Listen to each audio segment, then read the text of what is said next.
The vault had not been opened in 27 years, and yet what Prince William heard that morning inside Clarence's house made it impossible to leave it buried any longer.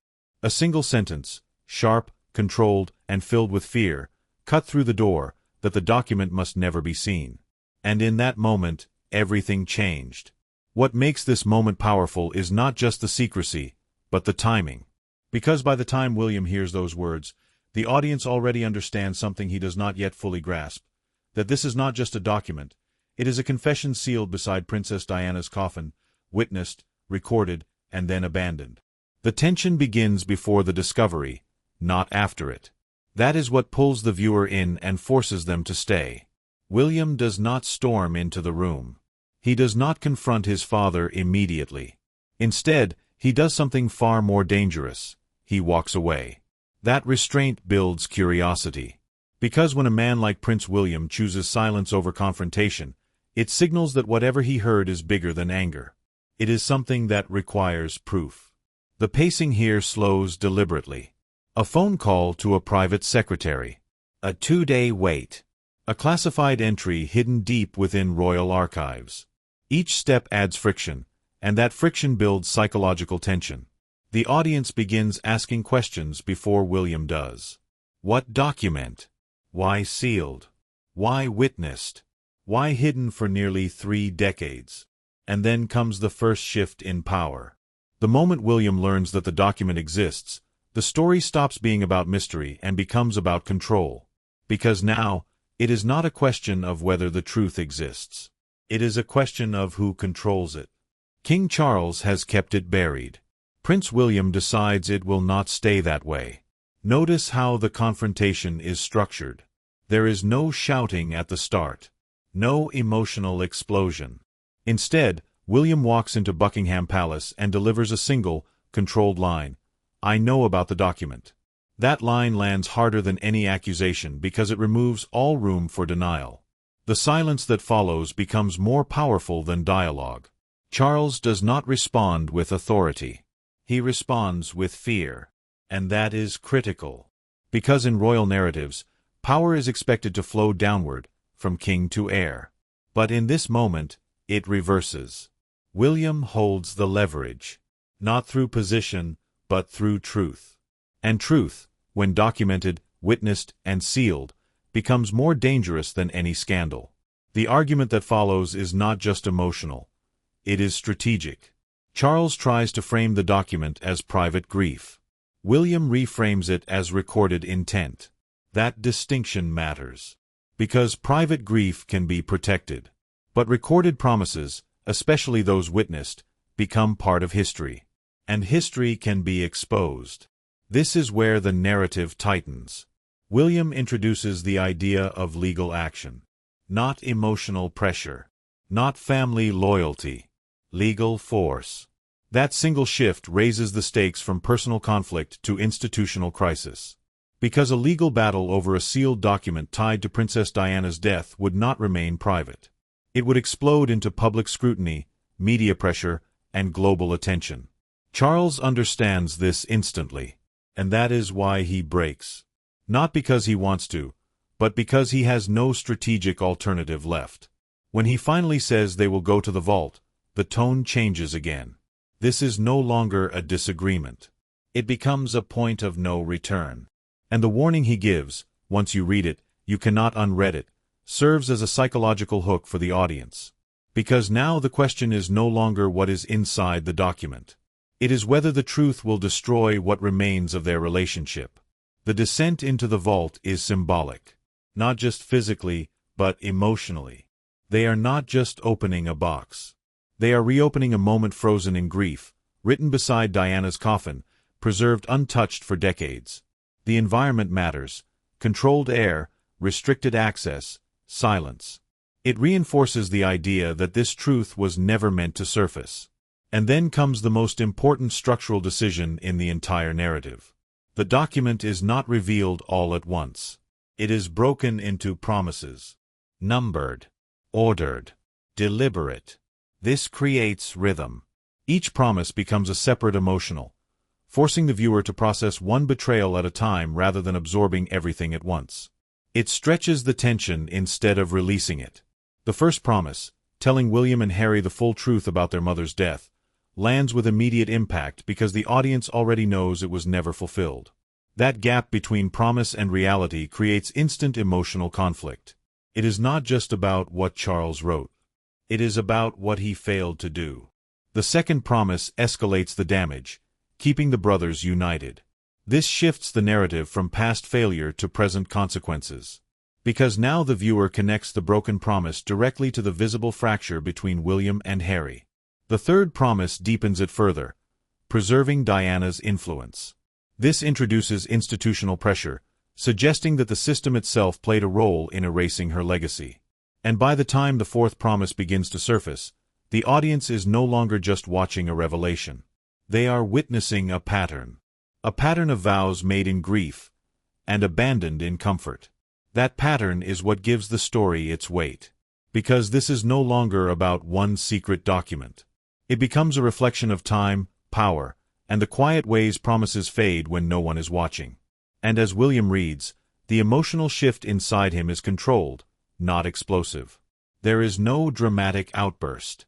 Just tightening grip, silence, and measured responses. That restraint makes the moment more powerful, because it feels real. The audience fills the silence with their own reaction. By the time he looks up, the confrontation has changed completely. This is no longer a son asking questions. This is a man holding evidence. And a king who can no longer hide from it. The moment the final line of the document settled in his mind, Prince William did something unexpected. He didn't speak. He just stood there in the cold silence of the vault, holding the pages that had quietly rewritten everything he believed about his father, his family, and the night that changed his life forever. That silence is where the real tension begins. Because when anger doesn't explode, it transforms into something far more dangerous: control. William didn't lash out. He didn't accuse. Instead, he asked a question so calm, so precise, that it landed harder than any confrontation ever could. When exactly were you planning to tell us any of this? King Charles didn't answer immediately. And that pause, that hesitation, it said more than any explanation ever could. Because in that silence, the truth became undeniable. There was never a plan. What follows is not a defense. It's a confession disguised as reasoning. Charles speaks about time passing, about wounds that felt too painful to reopen, about choosing stability over disruption. But every word he uses carries the same underlying meaning. It became easier not to tell you. And that is the turning point. Because for William, this is no longer about the past. It becomes about choice. His father didn't just fail to keep promises. He actively chose not to. That realization shifts the emotional weight of the story completely. William doesn't raise his voice. He sharpens it. You didn't protect us from the truth. You protected yourself from the consequences of it.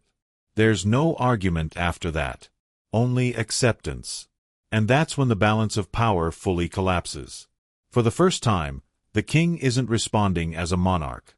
He's responding as a man who knows he's been exposed, not publicly, but personally. And in many ways, that's worse. Because there's no audience to perform for. No narrative to control.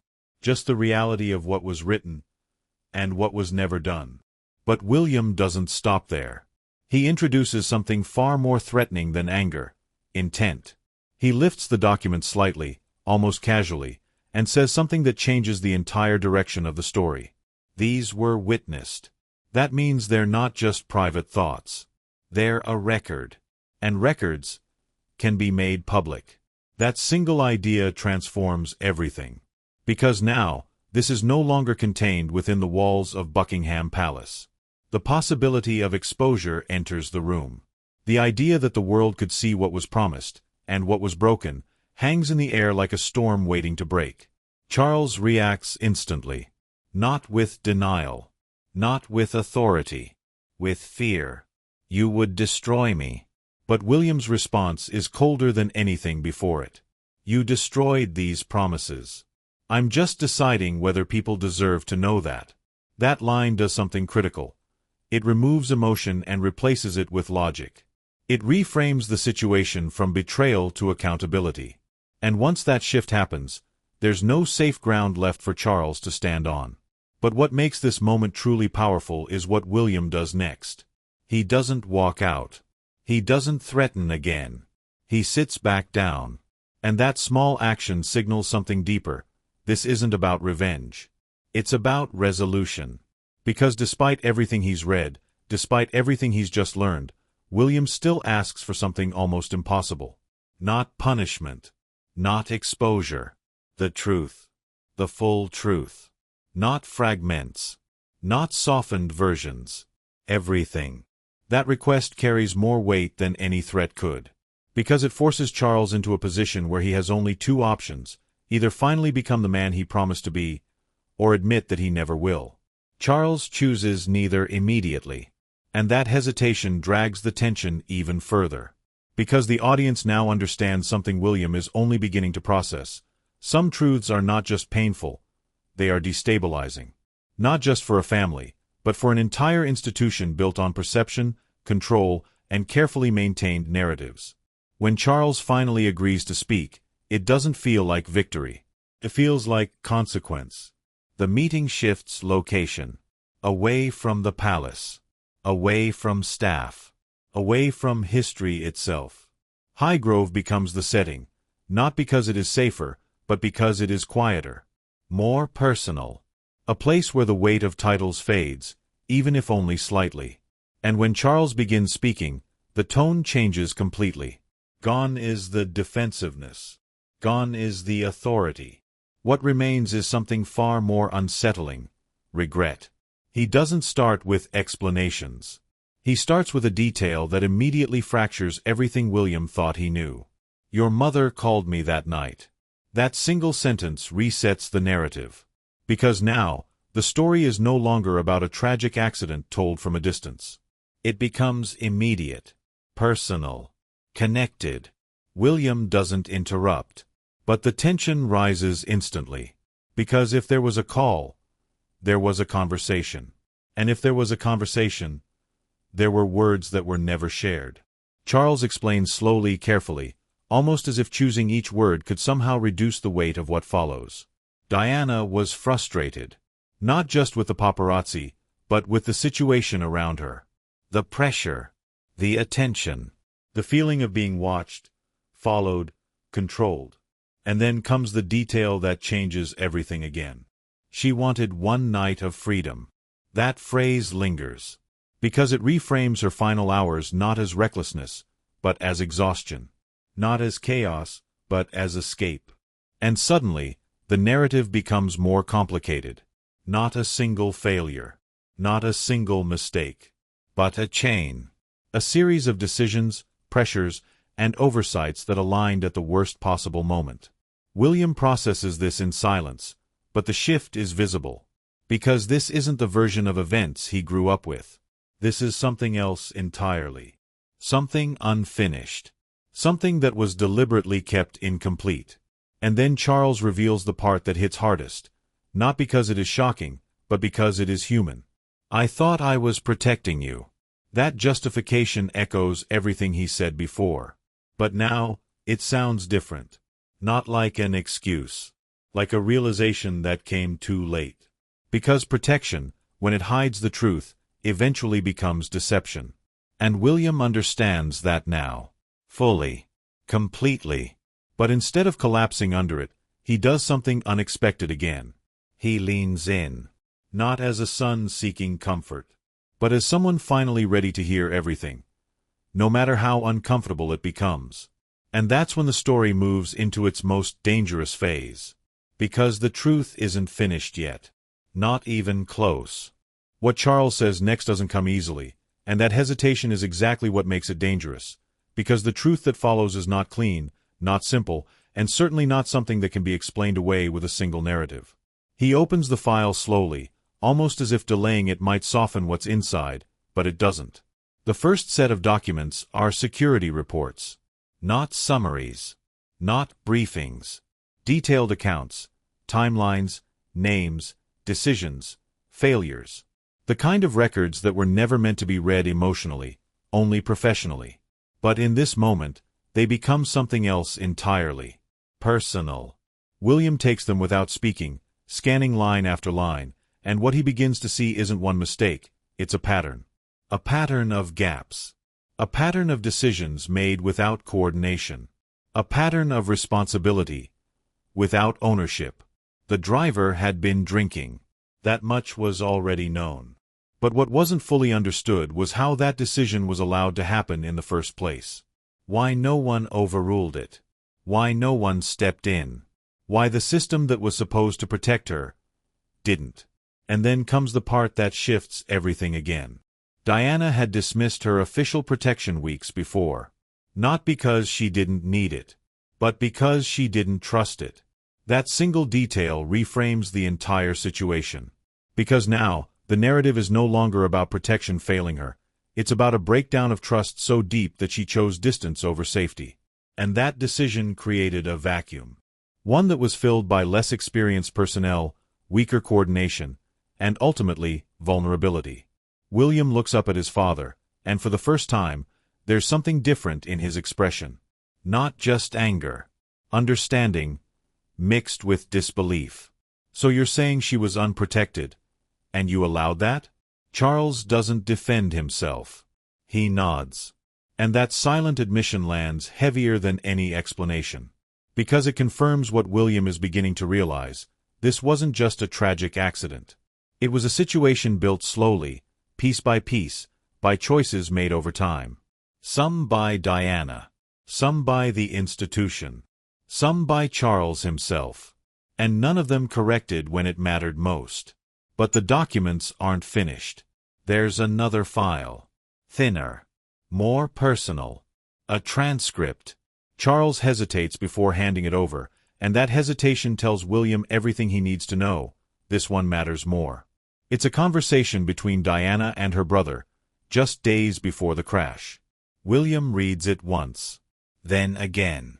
Slower. And what he finds inside is not panic. It's awareness. She speaks about being followed. About unfamiliar cars. About a constant feeling of being watched. Not dramatically. Not emotionally. Calmly. Which somehow makes it worse. Because calm fear feels real. It feels grounded. And suddenly, the story shifts again, from negligence to something far more unsettling. William lowers the paper slightly, his voice quieter now, but sharper than before. She reported this? Charles nods. To the police. To the palace. And nothing was done. That's the line that changes everything.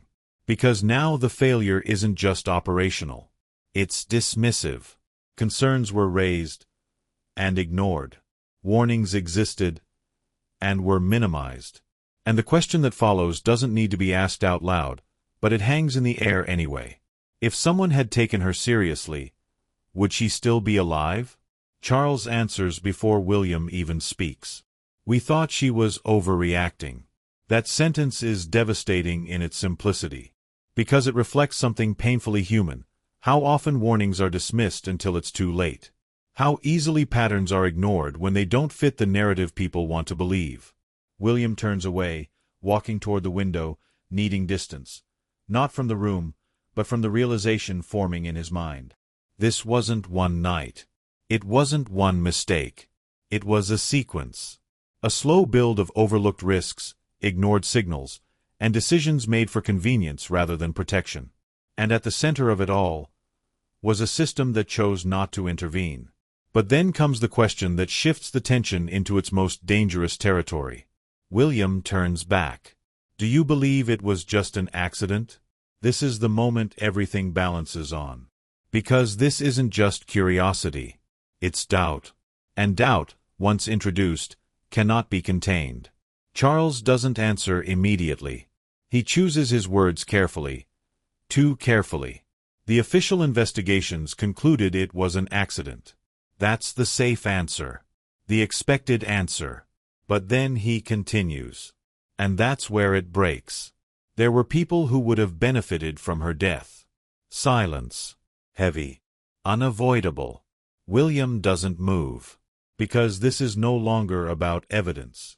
This is about possibility, not proof, not accusation, but the acknowledgement that the situation around Diana was more complex than the official narrative ever allowed. More political, more fragile, more exposed. Charles doesn't claim conspiracy. He doesn't offer certainty. But what he does offer is something far more powerful. Doubt backed by proximity. And that is enough to change how everything is perceived. Because when someone that close to the truth admits uncertainty, it validates every unanswered question that came before. William exhales slowly, processing it, not reacting immediately. Because reacting would be easier. Understanding is harder. And that's what he's doing now, reconstructing everything he thought he knew, piece by piece, replacing certainty with complexity. They continue for hours. Every document, every timeline, every overlooked detail. And by the end, something unexpected happens. William doesn't find closure. He finds clarity. And those are not the same thing. Closure ends a story. Clarity forces you to live with it. As the light outside begins to fade, the conversation slows, not because there's nothing left to say, but because they've reached the point where words stop helping. And that's when William asks the question that has been sitting beneath everything else. Why didn't you tell us? Not as an accusation, but as a final attempt to understand. Charles looks at him, and for the first time, there is no hesitation, no strategy, no defense, just honesty. Because I thought if you knew, you would hate me. That answer lands quietly, but it changes everything. Because it strips away the last layer of complexity and reveals something simple, almost uncomfortable in its truth. Fear. Not institutional pressure. Not protocol. Not timing. Fear of losing his sons. And in trying to avoid that, he created the very distance he was afraid of. William doesn't respond immediately, because there's nothing left to argue. Nothing left to expose. Only something left to decide. What happens next? And that decision will not just affect the past. It will define the future of everything that comes after. What happens next carries a different kind of weight, because the truth has already been exposed, the documents have already been read, and the confrontation between father and son has already reached its breaking point. Now the story shifts into something more complex, something far more difficult to execute than discovery or anger. It becomes about responsibility, about what Prince William chooses to do with a truth that was never meant to leave that vault. The easy path is obvious. He could let it end there, close the file, allow the document to return to silence, and continue forward as if nothing had changed. That is how the institution has survived for generations, by containing damage before it spreads, by protecting stability over transparency. It would preserve the image of King Charles, protect the monarchy from scrutiny, and avoid reopening wounds that the world has already accepted as history. But William understands something deeper now, something that reshapes the entire situation. The truth he has uncovered does not belong to him alone. It never did. Every line in that document, every promise that was written beside Princess Diana's coffin, carries equal weight for Harry. The same brother who has been distant, the same brother who stepped away from royal life, the same brother who has spent years speaking his own version of events without ever having access to the full picture. That realization makes silence impossible. William does not frame it as an emotional appeal when he speaks to his father again. He frames it as an obligation. If those promises were real, then they apply to both sons. If the truth was withheld, then it was withheld from both of them. And if there is any attempt now to repair what has been broken, it cannot be selective. Charles resists at first, but not with authority. His resistance is quieter, shaped by hesitation rather than control. He speaks about distance, about Harry's life in California, about how complicated it would be to reopen communication after everything that has happened publicly and privately. There is an unspoken fear beneath his words, the fear that the conversation could make things worse instead of better. William does not allow that argument to stand. He makes it clear that avoidance is what created the problem in the first place. The silence, the delays, the decisions to wait for the right moment instead of facing the reality directly, those choices are exactly what led them here. Repeating that pattern would not protect anyone. It would only confirm that the promises meant nothing. That is the point where the direction becomes irreversible. A meeting is arranged, but not in London, not inside any royal residence, and not anywhere that carries the weight of protocol or hierarchy. The decision to choose neutral ground is deliberate, because this is not meant to be a royal engagement. It is meant to be a conversation between three people who happen to be bound by history, expectation, and unresolved conflict. The estate in Scotland becomes the setting, isolated enough to remove distraction, quiet enough to force focus. When William arrives, there is a sense of anticipation that builds not through action but through stillness. The absence of movement, the absence of conversation, creates a space where every thought becomes louder. Charles arrives next, and the shift in his presence is noticeable. This is not the same controlled figure who stood behind palace doors trying to keep a document sealed. There is a visible weight to him now, the kind that comes from knowing that the next few hours will define not just relationships, but legacy. Harry arrives last, and his entrance carries a different kind of tension. He does not walk in with visible anger or dramatic confrontation. Instead, he carries distance, a guarded posture shaped by years of separation and public scrutiny. That distance is more difficult to break than anger, because it is built on accumulated experience rather than a single moment. They sit together, and for a long time, no one speaks. The silence is not empty. It is filled with everything that has not been said over the years, everything that was avoided, misunderstood, or deliberately left unresolved. It forces the moment to feel real, because there is no structure guiding it, no script to follow, no external pressure to perform. When Charles finally begins, he does something that shifts the tone immediately. He does not attempt to control the narrative or soften the truth. He admits his failure directly, acknowledging that the promises he made after Diana's death were not fulfilled. There is no attempt to justify it with circumstance or time. The honesty is simple, and because of that, it carries weight. Harry listens carefully, but he does not respond with immediate acceptance. The years of distance have created a natural resistance to words alone. He has heard explanations before, has seen how narratives can be shaped and reshaped depending on the situation. This time, he is looking for something different, something that goes beyond acknowledgement. He asks what happens next. That question forces the conversation forward in a way that reflection alone never could. It demands action, not just regret. Charles begins to explain the role he played in the growing divide between his sons, admitting that he allowed institutional pressure and personal decisions to influence how he responded to conflicts between them. He acknowledges that he did not step in when it mattered, that he allowed distance to grow instead of actively working to prevent it. Each admission builds on the last, not dramatically, but steadily, creating a clearer picture of how the situation developed over time. It becomes less about a single mistake and more about a series of decisions that gradually shaped the outcome. What makes this moment significant is not just what is said, but who is hearing it. For the first time, both William and Harry are receiving the same version of the truth at the same time, without filters, without delay, without separate narratives. That shared understanding begins to create a foundation that has been missing for years. When Charles finishes, he does something that changes the dynamic completely. He removes himself from the conversation, leaving the room and closing the door behind him. This is not avoidance. It is recognition that the relationship between his sons cannot be repaired through mediation alone. It requires direct communication, something that has not happened in a meaningful way for a long time. The moment he leaves, the atmosphere shifts again. The tension does not disappear, but it changes in form. Without a third presence, the focus becomes more personal, more immediate. William and Harry are no longer reacting to their father's words. They are now facing each other, without distraction, without a buffer.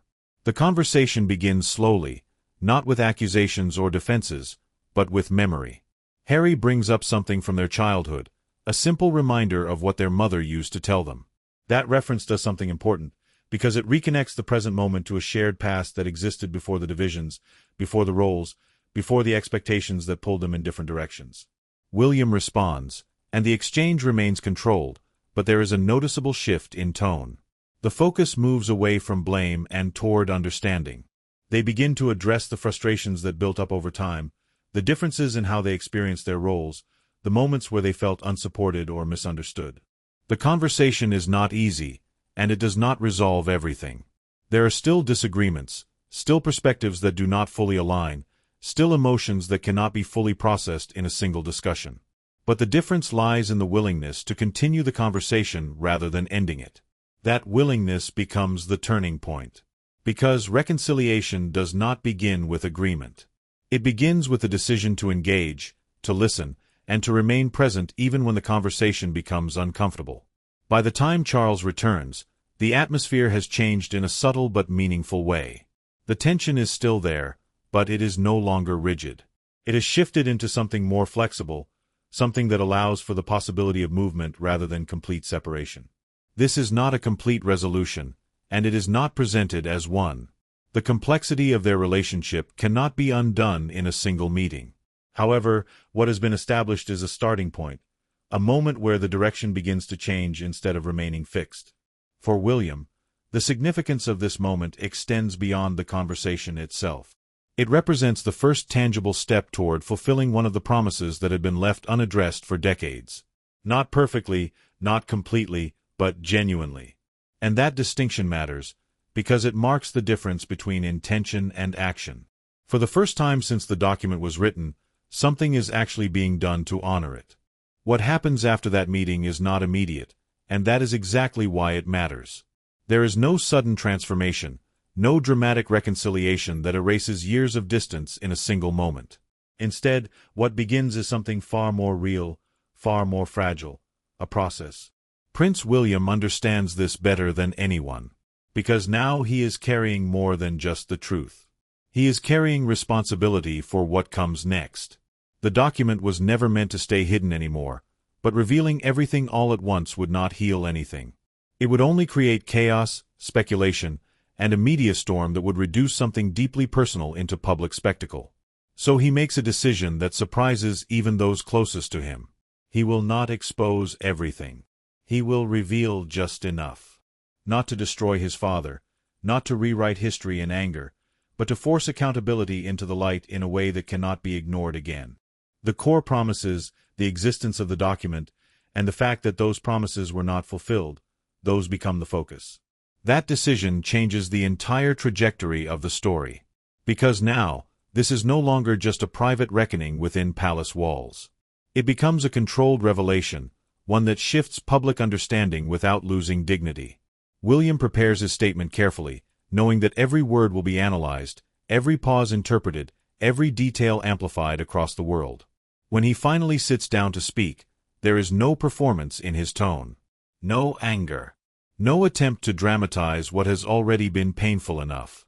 He speaks with clarity, with control, and with a quiet intensity that carries more weight than emotion ever could.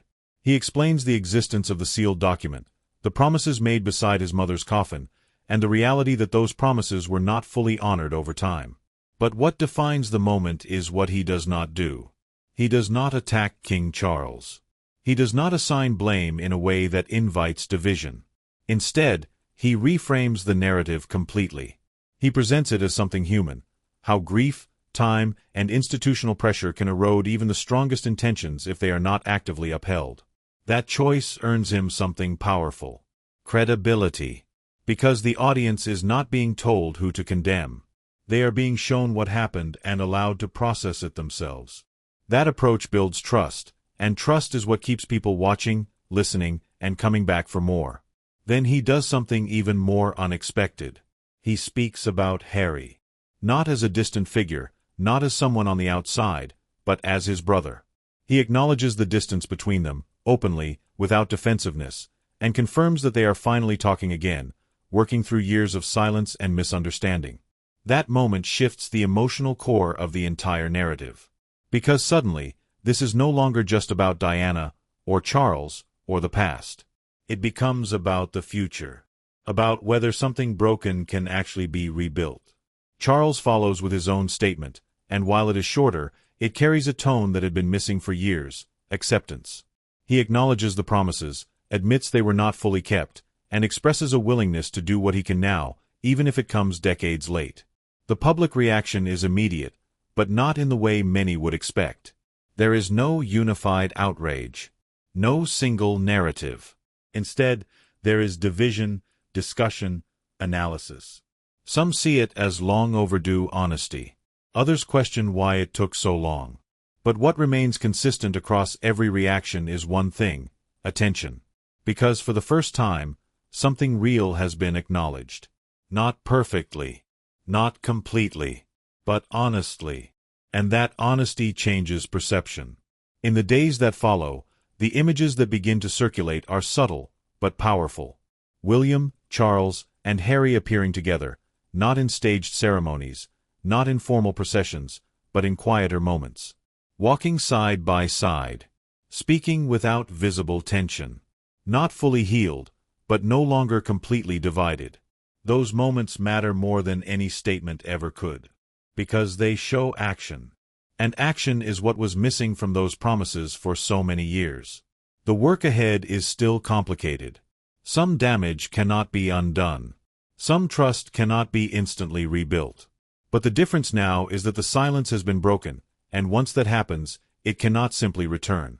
William looks at everything that has unfolded, the document, the confrontation, the truth, the conversation with Harry, and understands something clearly. This was never about exposing the past. It was about preventing the future from repeating it. And that is where the Rayall story begins. Because the promises made beside Princess Diana's coffin are no longer locked away in a vault. They are active, being tested, being fulfilled, piece by piece. And the world is watching. If this story made you see the royal family in a way you never have before, make sure you stay with us, because there are more layers to uncover, more truths to bring forward, and more moments that will challenge everything you think you know.